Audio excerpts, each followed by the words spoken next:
यदि America Israel के साथ ईरान पर हमले में शामिल होता है तो यमनी सशस्त्र बल लाल सागर में उसके जहाजों को निशाना बनाएंगे। रेड सी, जो दुनिया की लाइफलाइन है, आज एक डेथ जोन बनने की कगार पर है। यमन के रेतीले पहाड़ों से उठी एक चेतावनी ने वॉशिंगटन से लेकर यरूशलेम तक हड़कंप मचा दिया है। नमस्कार, मैं हूं संध्या और आज हम बात कर रहे हैं उस चिंगारी की जो पूरे मिडिल ईस्ट को बारूद के ढेर में बदल सकती है। हूती विद्रोहियों ने अब सीधे तौर पर सुपर पावर अमेरिका को ललकारा है। सवाल सिर्फ एक देश का नहीं, सवाल आपकी और हमारी जेब का भी। क्या अब समंदर में महायुद्ध शुरू होने वाला है? चलिए इस पूरी कहानी की तह तक जाते हैं। मिडिल ईस्ट में तनाव तो महीनों से था, लेकिन अब हालात ने एक बेहद खतरनाक मोड़ ले लिया है। ईरान के सबसे भरोसेमंद साथी यमन के हूती विद्रोहियों ने आधिकारिक तौर पर मोर्चा संभाल लिया है। हूती सैन्य प्रवक्ता याह्या सारी ने कैमरे के सामने आकर जो कहा, उसने दुनिया के सांसें अटका दी है। उनका संदेश साफ है, अब हम सिर्फ दर्शक नहीं हैं, हम इस जंग का हिस्सा हैं। हूतियों ने सीधे तौर पर अमेरिका को चेतावनी दी है कि अगर उसने ईरान पर हमलों में इजराइल का साथ दिया तो लाल सागर में तैरते अमेरिकी नौसैनिक जहाज उनके लिए वैध निशाना बन जाएंगे। ईरान में, क्योंकि वह इसे अपनी योजना की राह में सबसे बड़ी बाधा मानता है, इसलिए इजरायली दुश्मन के समर्थन में ईरान पर कोई भी अमेरिकी हमला या आक्रामकता उसी लक्ष्य का हिस्सा है जिसका उद्देश्य इजरायली दुश्मन को पूरे क्षेत्र पर नियंत्रण करने में सक्षम बनाना है।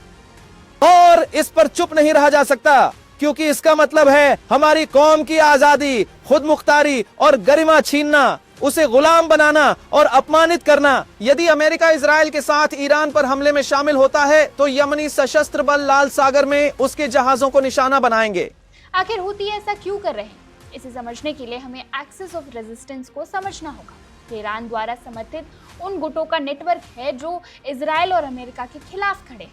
हूती इस लड़ाई को सिर्फ एक राजनीतिक जंग नहीं मान रहे, वो इसे पूरी उम्मा की लड़ाई के रूप में पेश कर रहे हैं।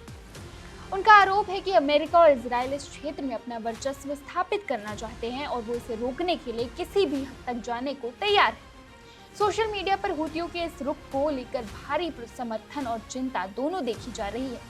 लेकिन रुकिए, आप सोच रहे होंगे कि यमन की जंग से भारत या दुनिया को क्या फर्क पड़ेगा? लाल सागर अंतर्राष्ट्रीय व्यापार के सबसे महत्वपूर्ण नस है।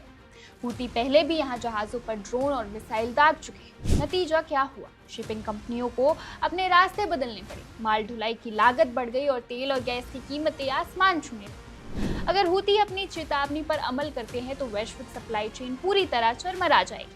आपकी रसोई के तेल से लेकर आपकी गाड़ी के पेट्रोल तक हर चीज महंगी हो सकती है।